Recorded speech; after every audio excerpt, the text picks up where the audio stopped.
Organizational development is the fourth approach to managing change that we'll cover in this lecture.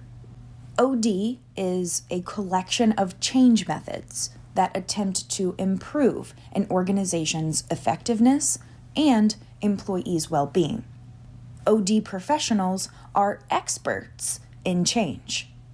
Their methods value human and organizational growth, collaborative and participative processes, and a spirit of inquiry, asking questions, gathering data. These values are similar to those of organizational psychologists. The image on the slide shows some of the examples of OD interventions we might use. On the next few slides, we'll focus on 6 interventions.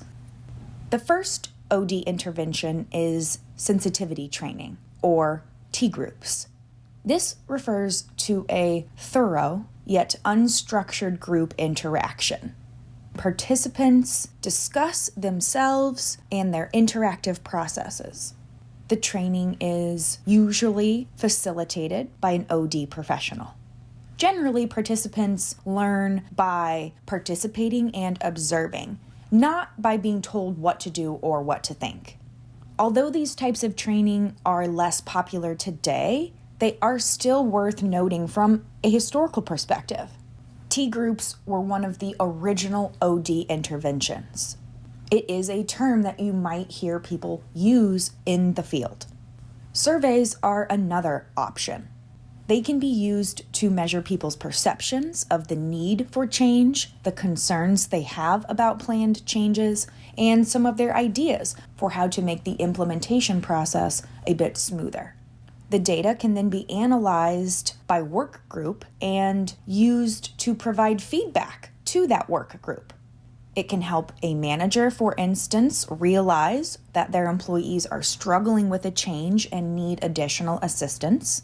Without surveys, employees may not feel like they have a voice, which can damage their attitudes and eventually behaviors. The next OD change intervention is team building, which use highly interactive group activities to facilitate team development. These programs try to build trust among team members, improve their coordination, and ultimately increase their performance as a team. To do this, some programs involve team goal setting, the development of stronger relationships between team members, role analysis to clarify each person's role and responsibilities and eliminate duplication or identify unassigned tasks, and team process analysis to clarify the processes used to conduct the actual work. Intergroup development attempts to change a group's attitudes, stereotypes, and perceptions of other groups within the organization.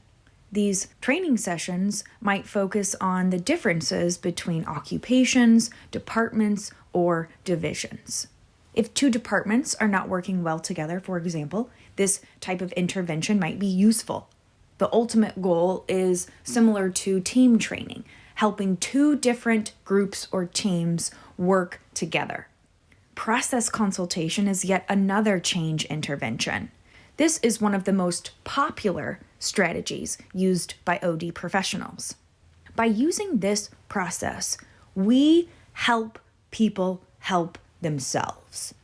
An outside consultant works with the client to understand the change, and then coaches the client and teaches them how to manage the change themselves. Process consultation is not telling people what to do or persuading them to do something. It's about teaching them to solve their own problems. The OD professional who uses process consultation serves more like a guide, a facilitator, than a driver of the change. The organization has to do that for itself. You may have noticed that in organizational psychology, we focus on problems, issues, concerns, the negative aspects of organizational behavior.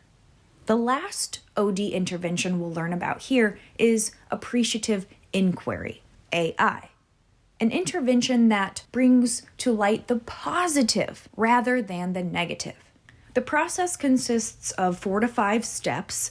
It begins by bringing stakeholders together, usually in a large group meeting that can sometimes take several days. They start by defining the current state of the organization and then trying to discover what is working well in the organization. This could be anything from the product or service it provides to its leadership team. The third step is to dream about what things could be like if these strengths were nurtured and limits removed.